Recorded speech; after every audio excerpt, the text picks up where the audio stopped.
Assalamualaikum dan salam sejahtera. Selamat datang ke dalam channel ini. Sebelum mula, sila tekan subscribe dan aktifkan butang loceng agar anda sentiasa mendapat info terbaru dan panas daripada channel ini. Terima kasih. Pihak berkuasa tentukan sejauh mana pembabitan Muhyiddin Yassin beri kontrak kepada menantu.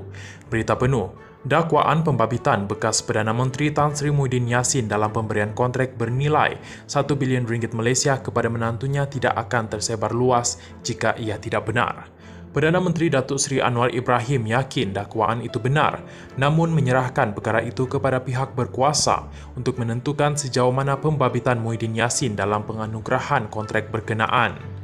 Beliau turut menegaskan perkara itu dibangkitkan pentadbirannya kerana mahu menghentikan sepenuhnya amalan pemimpin terdahulu yang menggunakan kedudukan bagi mengkayakan keluarga masing-masing. Jahat tak jahat, tunggu laporannya. Saya tak fikir hal ini dihebahkan sebegitu rupa kalau ia tidak benar. Ada kebenarannya dakwaan pemberian kontrak pada menantu. Namun sejauh mana Muhyiddin terbabit saya tidak tahu, itu siasatan perlu dilakukan. Tujuan kita nak hentikan amalan ini. Siapa saja Perdana Menteri, Menteri Kewangan atau Menteri Kabinet selepas ini, jangan anggap itu tempat untuk dia kayakan anak menantu dia, itu pengajarannya, kata Anwar Ibrahim. Beliau berkata demikian kepada pemberita selepas merasmikan Majlis Pelancaran Skim Keselamatan Sosial Suri Rumah dan Karnival Kerjaya My Future Jobs 2023 di Convention Kuala Lumpur. Anwar mengulas kenyataan Muhyiddin Yassin yang menafikan sekeras-kerasnya terbabit dalam pemberian kontrak Sistem Imigresen Bersepadu Nasional NIISE kepada Iris Corporation Berhad yang dikaitkan dengan menantunya. Menyifatkannya dakwaan itu sebagai fitnah berniat jahat yang direka untuk mencalar maruahnya dan keluarga. Muhyiddin Yassin menegaskan tidak terbabit dalam proses penganugerahan kontrak NIISE kepada Iris Corporation Berhad yang dijalankan secara tender terbuka. Selain itu, beliau yang juga Presiden Bersatu Merangkap Pengurusi Perikatan Nasional menegaskan tiada mana-mana ahli keluarganya mempunyai kepentingan dalam Iris Corporation Berhad, sama ada sebagai pengarah syarikat atau pemegang saham.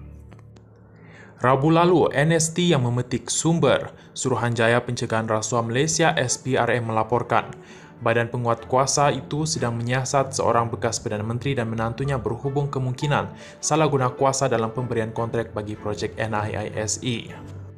Menurut NST, ada maklumat menyatakan NIISE yang sedang dibangunkan oleh Iris Corporation Berhad untuk menggantikan mekanisme pendaftaran pekerja asing sedia ada oleh Jabatan Imigresen menjelang 2025 adalah projek bermasalah. Sebelum ini, media pernah menambahkan menantu bekas Perdana Menteri itu sebagai antara pemain utama dalam kontrak untuk NIISE selain didakwa terbabit dalam program pengampunan 6P yang dilaksanakan Jabatan Imigresen beberapa tahun lalu untuk mendaftarkan pendatang asing tanpa izin. Jun tahun lalu, Menteri Dalam Negeri ketika itu Datuk Seri Hamzah Zainuddin dilaporkan berkata, pelaksanaan NIISE dengan kos 1 bilion ringgit Malaysia diyakini mampu mempertingkatkan sistem imigresen negara ke tahap yang lebih baik. Beliau berkata, kontrak NIISE di antara kerajaan dengan Iris Information Technology System Sendirian Berhad dimuktamadkan pada Mei 2022 membabitkan lebih 12 kontraktor. Mengikut tempoh kontrak, NIISE akan beroperasi sepenuhnya pada 2024. Sistem itu dilaksanakan bagi menggantikan sistem MyIMMS di Jabatan Imigresen yang sudah beroperasi lebih 20 tahun lalu. Terima kasih kerana menonton.